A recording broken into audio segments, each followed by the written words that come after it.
कौन ब्रह्मा का पिता है, कौन विष्णु की माँ, शंकर का दादा कौन है, हमको दे बता। यह जानने के लिए अवश्य सुनिए जगत गुरु तत्वदर्शी संत रामपाल जी महाराज के अनमोल वचन, सभी पवित्र धर्मों के शास्त्रों के आधार पर सत्साहिब। तो में लास्ट में ये लिखा है कि नेति नेति नेति, न इति न इति न इति। न इति माने इतना ही नहीं है। परमात्मा की जानकारी जो हम लिख रहे हैं, हम बता रहे हैं, जो हमारे में लिखा है, ये इतनी ही नहीं है, ये तो अपार है।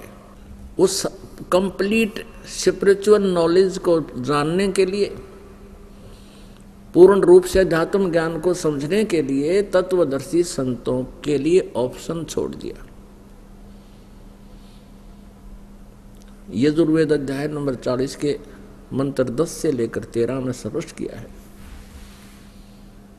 कि उस परमात्मा के विषय में कोई तो जन्म लेने वाला कहता है, कोई कभी न जन्म लेने वाला कहता है।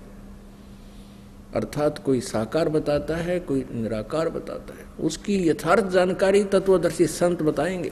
तो इससे सिद्ध है कि वेद भी कंप्लीट नॉलेज नहीं रखते। और इन्हीं का सारांश पवित्र श्रीमद् भगवत गीता है। 4 अध्याय के 34वें श्लोक में कहा है कि तत्व ज्ञान को जिसको स्वयं परमेश्वर आकर ही बताते हैं, उनके मुख कमल से उच्चारित होता है सच्चिदानंद घन ब्रह्म की वाणी में, वो कबीर वाणी में बोला जाता है। उस ज्ञान को तू तत्वदर्शी संतों के पास जाकर समझ। तो इससे सिद्ध हो गया, तो ये कंसेप्ट क्लियर हो गया कि गीता और वेद सेम है। अब जो दास आपको सदग्रंथों की महिमा, उनकी स्थिति बताने जा रहा है, ये अनिवार्य है आपको समझना। श्रीमद् भगवत गीता में जो भक्ति सत्र का ज्ञान है, वो तो वेदों वाला है। और कुछ ऐसा ज्ञान है जो इस काल भगवान ने अपनी अटकलबाजी लगा रखी है। वो ये स्पष्ट कहता है कि यो मेरा मत है। तो ये कहता है कि जो मेरा मत है वो अपना इसने इसमें अटकलबाजी की है, जो वेदों से नहीं मिलता है तो वो मत व्यर्थ है। अपने आत्मा पवित्र चारों वेद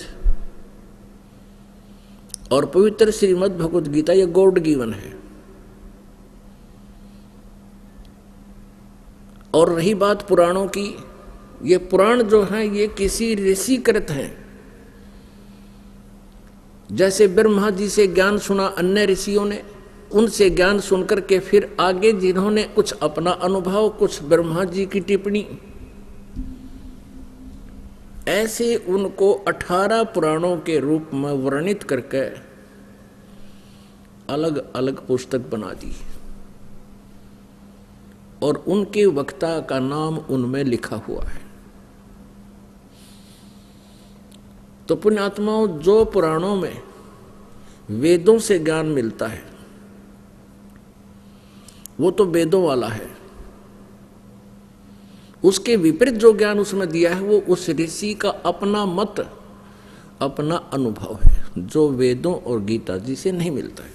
अब चारों वेदों में ये लिखा है, जैसे ऋग्वेद मंडल नंबर 9 सूक्त नंबर 1 मंत्र नंबर 8 और 9 में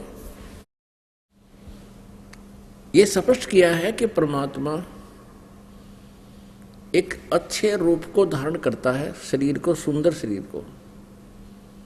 और परमात्मा सह शरीर तो है ही, लेकिन 3 प्रकार के शरीर धारण करते हैं। एक तो सतलोक में रहते हैं परमात्मा, जिनके पूर्ण परमेश्वर सतपुरुष, जिनके एक रोमकूप में करोड़ सूर्य करोड़ चंद्रमा मिला दे तो भी एक रोमकूप की रोशनी करोड़ सूर्य और करोड़ चंद्रमा की रोशनी से अधिक है। इतना नूर है परमात्मा का। दूसरा वो क्या करते हैं कि यहाँ कुछ समय के लिए एक लीला करने आते हैं, शिशु रूप धारण कर कुछ दिन संसार में रहते हैं। जैसे बालक रूप धारण करते हैं, फिर धीरे धीरे बड़े होते हैं, और एक जनसाधारण जैसा जीवन जीकर अपने हाथों से कर्म कार्य करके वो लीला करते हैं, और उस समय वे अपनी महिमा का भी गुणगान लोकोक्तियों के माध्यम से, शब्दावलियों के माध्यम से, यानी कविता से वो गुणगान करते हैं, बोलते हैं, ऊंची आवाज लगाकर बोलते हैं, और जिस कारण से वे एक प्रसिद्ध कवि भी कहलाते हैं। लेकिन वो होते हैं परमात्मा अमर पुरुष, सत्पुरुष होते हैं, ऐसी लीला करते हैं। और वो परमात्मा जब बालक रूप में अवतरित होते हैं, सतलोक से स्वयं चलकर आते हैं, किसी माँ से जन्म नहीं लेते, तो उस समय उनकी परवरिश की लीला कंवारी गायों से होती है। आज तक किसी भी जिसको हम इष्ट मानते थे, ऐसा कोई प्रमाण है किसी देव का, किसी प्रभु का, जिनको हम भगवान माना करते थे? किस आधार से? लोक वेद के आधार से। लोक वेद क्या होता है? जो शास्त्र विरुद्ध ज्ञान दंत कथा सुना सुनाया होता है। कबीर परमेश्वर जी हमें स्वयं आकर के अपनी सच्चिदानंद घन ब्रह्म की वाणी में, कबीर वाणी में हमें समझाते हैं, वो आप ही परमेश्वर हैं, आप ही वो दास बनते हैं, आप ही वो शिष्य बनते हैं, आप ही वो तत्वदर्शी संत बनते हैं, आप ही वो जगत गुरु होते हैं। आप आरती आप साजे, आप किंगर आप बाजे, आप ताल झान झनकारा, आप नचे आप देखनारा। तो उस समय वो अपनी लीला आप पे बताते हैं हमें समझाने के लिए कि पीछे लग गया जाऊं था मैं लोक वेद के साथ, रस्ते में सतगुरु मिल गए, दीपक दे दिया हाथ। लोक वेद सुना सुनाया ज्ञान जो शास्त्र विरुद्ध था, वो हमें समझा रहे हैं कि हम ऐसा कर रहे हो तुम। जैसे ये दास पहले पवित्र हिंदू धर्म में जन्म होने के कारण लोक वेद के आधार से श्री विष्णु जी, श्री कृष्ण जी, श्री रामचंद्र जी और श्री शंकर भगवान जी से बहुत दृढ़ता से आश्रित थे, और हनुमान जी को भी विशेष आदरणीय और पूज्य मानते थे। फिर एक घरेलू देवता बाबा श्याम जी, वो भी पूज्य। तो ये लोक वेद था जिन पूजाओं को हम करते थे। शास्त्र विधि त्याग का वो मनमाना आचरण था। श्रीमद् भगवत गीता अध्याय नंबर 16 के श्लोक 23 में कहा कि अर्जुन, शास्त्र विधि को त्याग कर जो मनमाना आचरण करते हैं, यानी मनमानी पूजाएं करते हैं जो सदग्रंथों में प्रमाणित नहीं है, उनकी न तो गति होती है, ना उनको कोई सिद्धि प्राप्त होती है, और न ही उनको कोई सुख होता है, अर्थात उनकी सब क्रियाएं यूजलेस। फिर तुरंत कहा 24वें श्लोक में, इससे तेरे लिए अर्जुन कर्तव्य और अकर्तव्य की व्यवस्था में सदग्रंथ ही प्रमाण है। अर्थात कौन सी साधना करनी चाहिए और कौन सी त्याग देनी चाहिए, उसके लिए सदग्रंथों को ही प्रमाणित मानना, किसी के लोक वेद पर, दंत कथा पर विश्वास मत करना। तो पुण्यात्माओं, हमारे जो सदग्रंथों में लिखा वो यथार्थ ज्ञान है, इसके विपरीत जो हम मान रहे थे वो लोक वेद है। अब आपको अपने सदग्रंथों से रूबरू कराते हैं कि हमारे पवित्र वेद क्या बताते हैं, परमेश्वर की महिमा, परमात्मा की सतीथि किस प्रकार वर्णित करते हैं। देखिएगा ऋग्वेद मंडल नंबर 9, ये 9-10 इकट्ठा ही जल्द किया हुआ है, 9-10 मंडल। और ये कहाँ से प्रकाशित है? प्रकाशक सार्वदेशिक आर्य प्रतिनिधि सभा, महर्षि दान भवन, रामलीला मैदान, नई दिल्ली।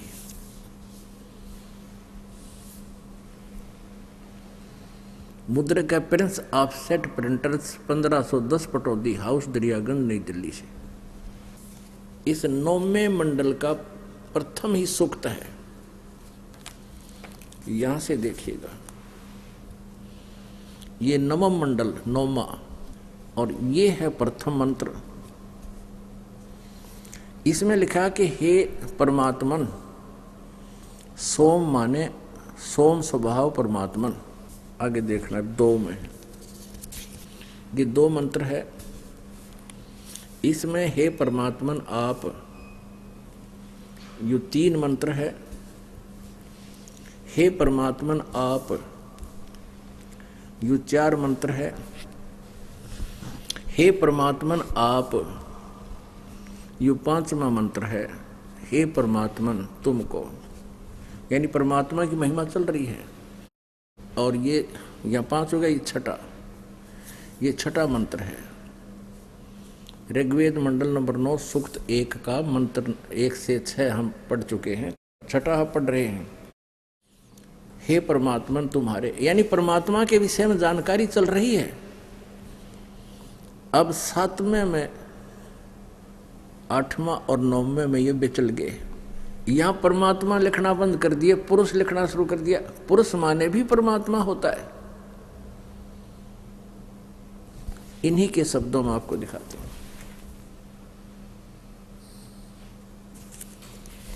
पुण्यात्माओं, हम इन ऋषि महर्षियों को, जो केवल संस्कृत भाषा जानते थे और व्याकरण पढ़ा और पढ़ाया करते थे, इनको हम महाविद्वान मानते थे, वेदों के ज्ञाता मानते थे। और आज परमात्मा की दया से इनसे ही कुछ तथ्य, सच्चाई अनुवादित करवा रखी है। बाकी तो इन्होंने बैठा रखा, कति अनर्थ कर रखे। तो फिर भी सच्चाई कहते हैं। चोर चुरावे तुमबड़ी व गाड्डे पानी में, वो गाड्डे हुआ ऊपर आवे न सच्चाई छानी ना।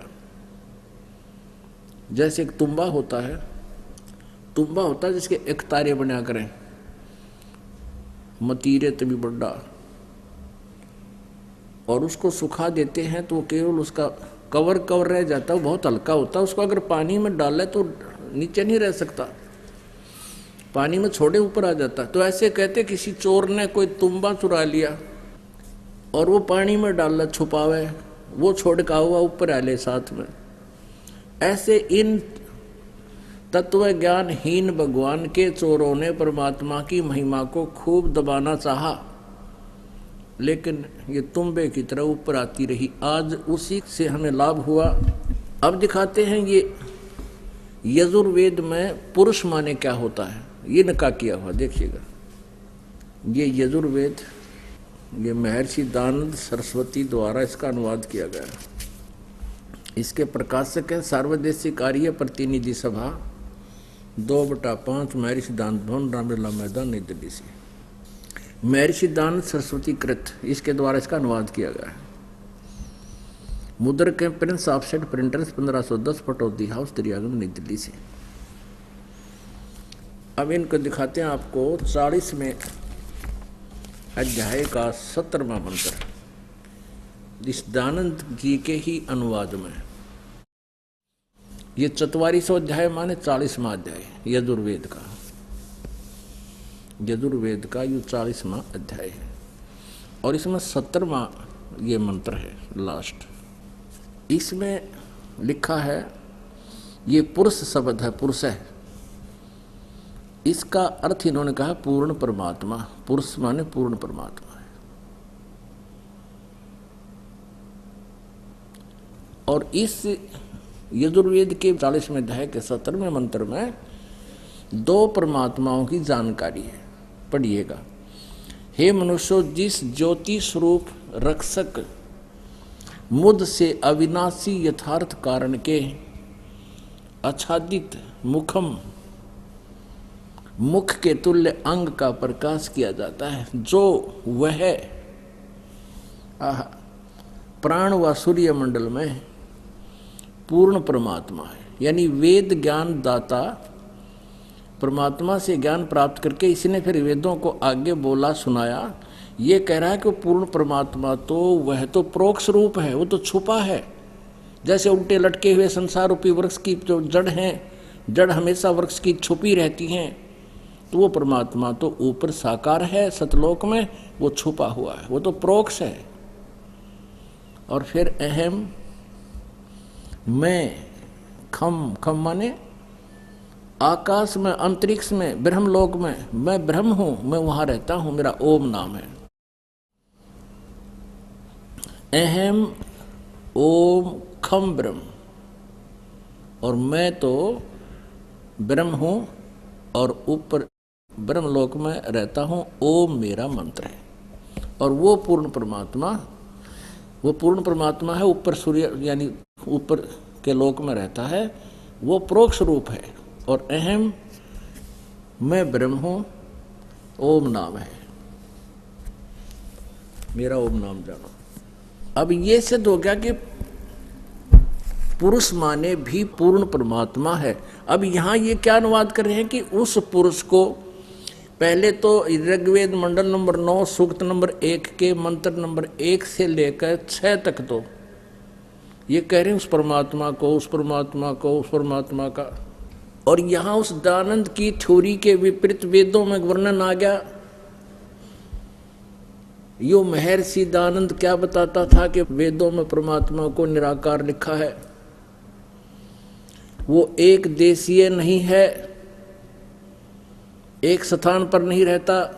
तो पुण्यात्माओं, यहां जब देखा उन्होंने दानंद की थ्योरी फेल हो रही है, फिर वहां से परमात्मा छोड़ दिया, पुरुष लिखना शुरू कर दिया। कि पढ़ने वाले इन्हें सोचेंगे पुरुष माने आदमी होता है, लेकिन ये भूल गए थे कि आज का मानव परमात्मा ने इतना इंटेलिजेंट बना दिया, ये बाल की खाल तार लेगा। इंटरनेट बना लिए, ऐसे ऐसे रॉकेट बना दिए, मंगल ग्रह तक पहुंच गए। क्या फिर वो ये दानंद की अज्ञानता को नहीं खोज लेगा? ये खोज लिया। अब यहां इन्होंने शुरू कर दिया उस परमात्मा को। अब हम फिर देखते हैं ऋग्वेद को, यजुर्वेद रख दिया, क्योंकि उसमें से तो हमने सिर्फ पुरुष का अर्थ देखना था, पुरुष माने पूर्ण परमात्मा। अब ये ऋग्वेद आ गया है जो पहले आपको दिखाया था, और ये भी वहीं से प्रकाशित है, उन्हीं का प्रकाशन है, सार्वदेशीय कार्य प्रतिनिधि सभा दिल्ली से। अब हम इसको पढ़ते पढ़ते यहाँ आगे हैं ऋग्वेद मंडल नंबर 9 सूक्त नंबर 1 का मंत्र 6 पढ़ा। यहाँ तक तो इन्होंने परमात्मा ही कह के व्याख्या की है। अब 7वें में ये समझ गए कि बात बिगड़ेगी, यहाँ लिख दिया उस पुरुष को। अच्छा, फिर 8वें में क्या लिखा है? होय होय। उस पुरुष को, उस पूर्ण परमात्मा को, हम इसको पूर्ण परमात्मा कहेंगे, उग्र गतियां प्रेरणा करती हैं। यानी जैसे हाहाकार मच रहा कलयुग में, परमात्मा ने अब यहां अपनी स्थिति बनाई है इन उग्र गतियों के कारण है। और भासमान शरीर को, भासमान माने तेजोमय शरीर को, वह पुरुष यानी वह पूर्ण परमात्मा प्राप्त होता है।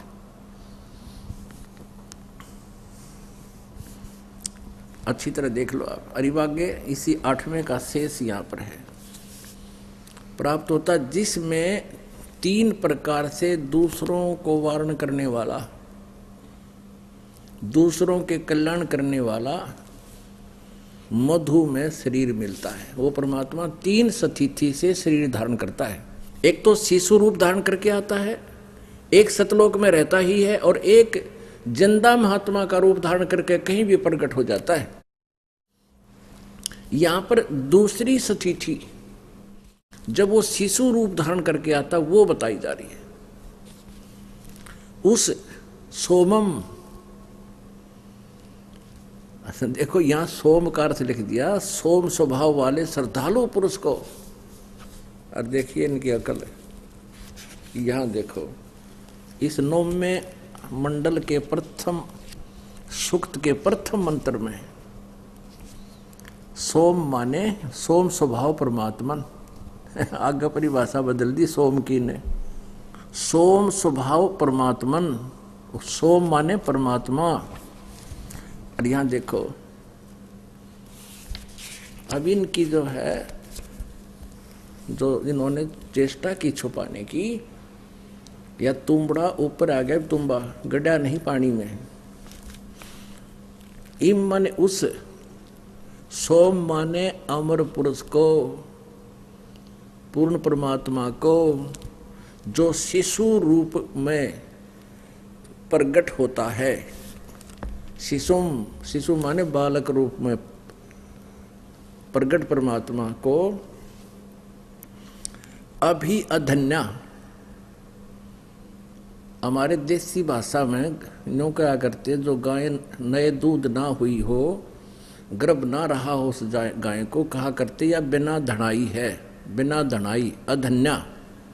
और अभी अधन्या पूर्ण रूप से, इन्होंने ऐसे अहिंसनीय कर दिया, ये लिखना था बिना धनाई।